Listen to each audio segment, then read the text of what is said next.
Muy buenas tardes, mi nombre es Dana Sáenz de Cedeño para servirles. Tengo el gusto de compartir con ustedes los aportes de las teorías cognitivas contemporáneas por dos autores que son John Elliott y Juan Pascual Leoni. Pertenezco al grupo número 1, investigación número 1. Comenzamos a hablar acerca de los aportes de John Elliott para la educación. John Elliott representa el carácter ético de la pedagogía. Es uno de los grandes precursores de muchos cambios en la educación para la década de los 80. Él explica en sus teorías que el docente debería guiar al estudiante a la aplicación práctica y creativa del aprendizaje significativo. Que los estudiantes logren entender la naturaleza y sus necesidades, conocimientos, formándose íntegramente como personas. ¿Esto qué quiere decir? En la actualidad nosotros vemos que la mayoría de los colegios privados y públicos a nivel nacional y en todos los países, muchos de los sistemas educativos se basan simplemente en el conocimiento y no en la formación integral del estudiante. De ahí vemos que la mayoría de las pruebas para entrar a las universidades son pruebas solamente de conocimiento. Muy pocas veces nos piden a nosotros alguna prueba psicológica de aptitud. Muy poco se le da seguimiento a eso. Más que todo, las pruebas se basan en el conocimiento. Y tenemos aquí un gran problema que John Elliott trató de corregir. Que los docentes podamos ver a los estudiantes como seres capaces de desarrollarse, no solamente intelectualmente o en términos de conocimiento, sino que sean capaces de entender el porqué de la necesidad de aprender, de adquirir ese conocimiento y de ponerlo en práctica internamente en su vida y dentro de la sociedad. A eso es lo que yo le llamo el carácter ético de la pedagogía. Por otro lado tenemos a Juan Pascual Leoni, quien propuso la teoría de los operadores constructivos. Él estudió con Jean Piaget y Witkin.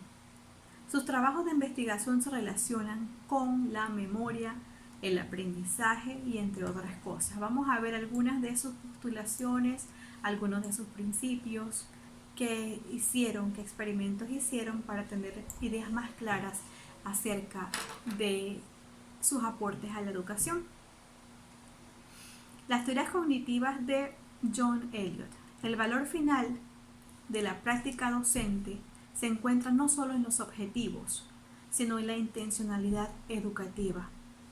Con esto me da a entender de que nosotros los profesores, tanto en cualquier área generalmente en educación, pero también en mi área de inglés, debemos tomar en cuenta que no se trata simplemente de cubrir un objetivo en el aula de clase para la enseñanza y el aprendizaje del idioma inglés, sino que se trata de tener una intención educativa, de que a través del idioma inglés los estudiantes puedan aprender muchas cosas, a conocerse ellos mismos, su personalidad, valores, el conocimiento de lo que es la gramática, cómo leer, cómo redactar, cómo expresarse, no simplemente memorizar reglas gramaticales, sino que también saber expresarse, saber comportarse dentro de un aula de clases.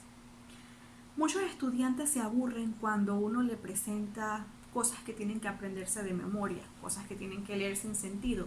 Los estudiantes me dicen, pero ¿para qué tengo que aprender eso, teacher? ¿Eso para qué? Si yo no voy a hablar inglés en mi carrera.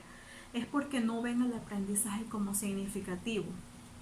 Y aquí John Elliott profundiza en la relación que hay entre las actividades y el aprender. Los estudiantes no deberían aprender contenido sin ninguna razón, sino la idea es que para que el aprendizaje sea significativo, que los estudiantes tengan herramientas didácticas donde se involucre el conocimiento y la práctica, donde ellos puedan distinguir y darle sentido a lo que están aprendiendo. que puedan entender sobre todo la necesidad de saber ese conocimiento y para qué va a ser aplicado. Una vez que ellos logren esto, entonces ellos podrán entender muchas cosas a su alrededor, no solamente el interior de sus vidas, sino la naturaleza, las necesidades, la importancia de formarse íntegramente. Y lo que John Eliot quiso decir aquí es consolidando una forma de concebir la realidad y su intervención en ella. John Eliot habló de la enseñanza de la comprensión. El docente debe facilitar el desarrollo de la comprensión a los estudiantes. Eliot se basó en Stenhouse y Cummings, para quienes la educación consta de 4 procesos. Pero John Eliot nos dice que el proceso didáctico que propone facilitar su desarrollo no puede concebirse como un proceso de inculcación ni siquiera de orientación. ¿Qué quiere decir esto? Que el proceso didáctico de enseñanza, aprendizaje, no simplemente es que el profesor sea una herramienta más o un facilitador que te orienta o que te induce a conocer algo, sino que se debe ejercer un proceso de inducción, de inmersión en el territorio sorprendente de elaboraciones personales. Esto nos dice a nosotros que como docentes, en mi carrera específicamente en inglés, no puedo simplemente ayudar a los estudiantes o orientarlos a conocer lo que es el inglés como segunda lengua a través de un libro o a través de un video. Esto va mucho más allá. Es un proceso donde yo los ayudo a ellos a pasar todo un proceso de inducción, de inmersión, donde ellos puedan elaborar personalmente sus ideas, donde ellos puedan expresarse, comparar qué es lo que están haciendo, comparar su cultura en español con la cultura en inglés, tener una idea clara y decir y expresarse, bueno, yo opino que mi cultura en español es bastante diferente a la cultura en inglés, pero yo voy a aprender cómo ellos se expresan, cómo ellos se comportan en su cultura y todo lo demás a través de todo este repertorio de información que el profesor de inglés me va a dar. Si ellos llegan a ese punto, entonces podríamos decir que estamos encaminando la educación a un mejor nivel. El autor, John Eliot, se plantea la cuestión de la reevaluación educativa. Tenemos un problema en el aula de clases. La mayoría de los estudiantes ya llegan con esquemas mentales, con ideas, con ciertas bases en su mente que ya les impiden a ellos ver el contenido educativo como algo atractivo, como algo significativo. Ya ellos vienen con ideas ya internas, ideas que ya están bien arraigadas en ellos, como por ejemplo, nosotros no tenemos nada que ver con los norteamericanos, que para qué voy a aprender ese idioma, vienen con ideas negativas. Muchos de ellos dicen que la mejor forma de aprender el inglés es a través de simplemente escuchar una música o poner un video, y no es así, realmente es el conjunto de actividades que uno va adquiriendo, es un proceso. Y muchos de ellos tienen ideas erradas y realmente no ven la clase como significativa porque han sido bombardeados por tantos medios de información, por tantas diferentes teorías, y entonces les cuesta a ellos ver como importante la clase de inglés. Para eso tenemos que hacer una reevaluación del estudiante. Nuestra función como docente sería aquí reconstruir el conocimiento de la vulgar estafa que el estudiante presenta. Ellos llegan negativos diciendo no puedo escribir, no lo puedo hablar, es muy difícil, no voy a poder. Pero nuestra reconstrucción mental que le vamos a hacer a ellos va a ser de la siguiente forma: cuestionarles el origen y la hilación o relación contextuada de realidades, sus esquemas mentales. Vamos a cuestionar de dónde sacaron esa información, en qué ellos se basan para decir de que no van a poder aprender, de que ellos no tienen esa habilidad, en qué se basan para dar semejante afirmación. Y Entonces, cuando hacemos eso, vamos a poder lograr destapar esa imagen negativa hacia el estudio de la enseñanza de inglés como segunda lengua. Vamos a abrirle sus ojos, como se dice, y de allí vamos entonces a lograr de que ellos empiecen a ver la enseñanza del inglés como segunda lengua importante para su aprendizaje general y para su desarrollo como estudiante, y que eso le va a beneficiar en muchas áreas de su vida. Bien, ya vimos entonces la parte de los estudiantes. Ahora vamos a tratar acerca del profesor como receptor.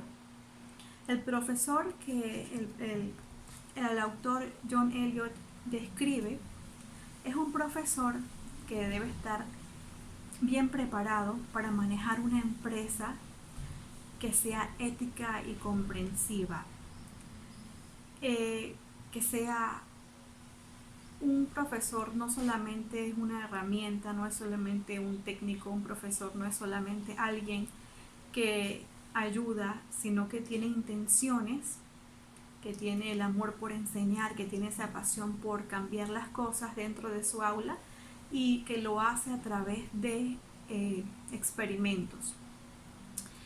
Este profesor es capaz de analizarse, de reflexionar cómo él está llevando las clases y de mejorar cada día para que no solamente se adquiera el conocimiento, sino tantas otras cosas importantes para un estudiante. El profesor nunca debe perder sus fundamentos, su finalidad, la intención que él tiene. Debe ser capaz de reflexionar en su propia práctica. Si hay algo que tiene que cambiar, pues él también puede observar la experiencia de otros docentes para poder experimentar dentro de su aula de clase. También el docente debe ser íntegro, cuestionarse a medida que va investigando, descubriendo cosas nuevas que puedan aportar al desarrollo de su clase, de su carrera y de sus estudiantes. Debe ser formado en el saber hacer, en el saber pensar.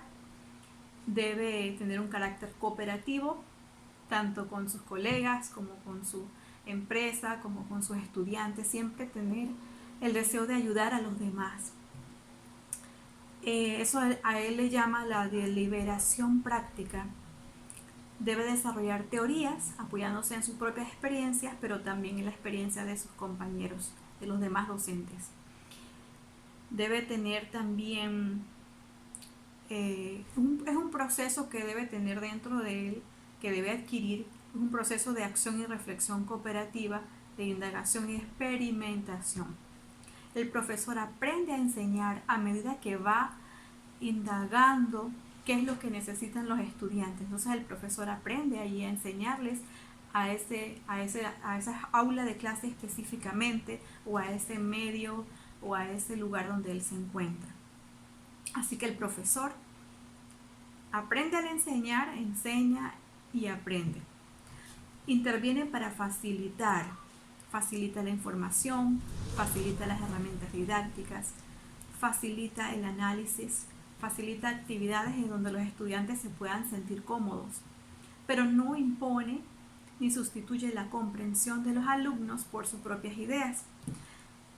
Reflexiona sobre su intervención, eso sí, y ejerce y desarrolla su propia comprensión. Muy bien, ahora vamos entonces a hablarles un poco de las teorías de Juan Pascual Leone.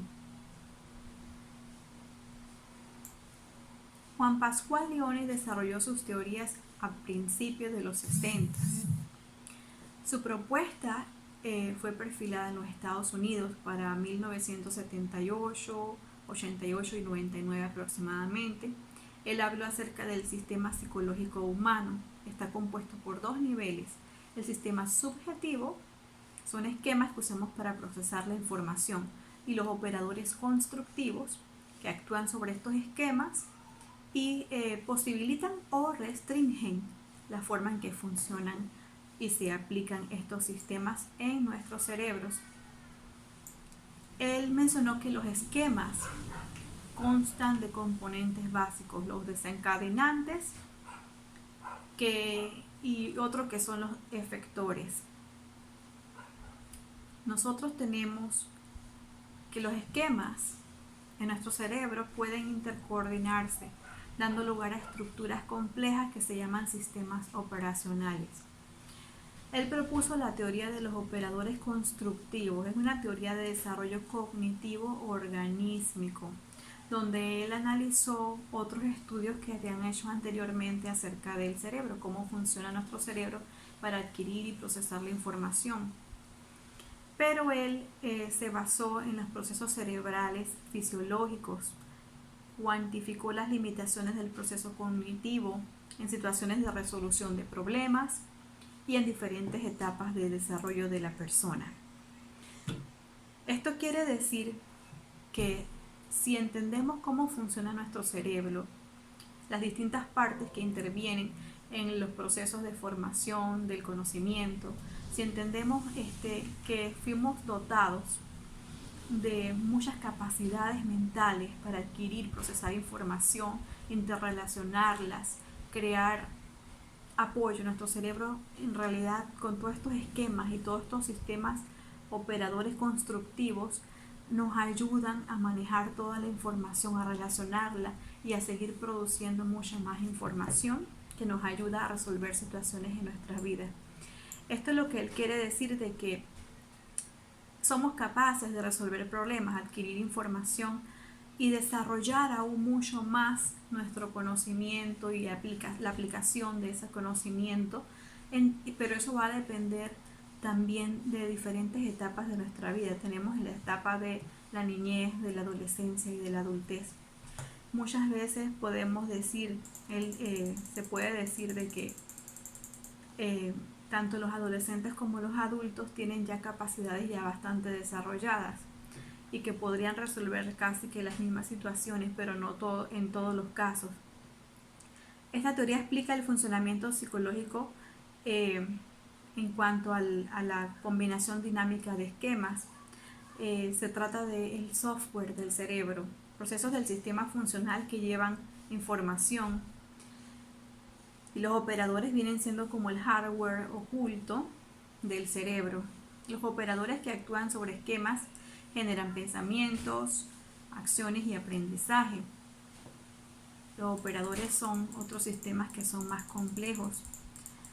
Son ocultos, son mecanismos de recursos cerebrales que regulan el funcionamiento y que pueden cambiar los esquemas. Los operadores intervienen en todos los procesos neuropsicológicos que son emergentes y no automatizados o sobreaprendidos. Por ejemplo, tenemos operadores, el operador M, que se encarga de la capacidad de la atención mental, el operador I, mecanismo de inhibición de la atención que causa interrupción atencional, el operador L, que es la capacidad de aprendizaje lógico estructural, el C-Learning, que es la capacidad de aprendizaje de contenido, el operador F, que es decir, los efectos de campo, neogestálticos o principio mínimo o compatibilidad, SR. En 1963, él infirió con sus análisis que existe una demanda mental máxima que el grupo de edad de cada niño puede hacer frente. Esto quiere decir, la demanda mental quiere decir que si un estudiante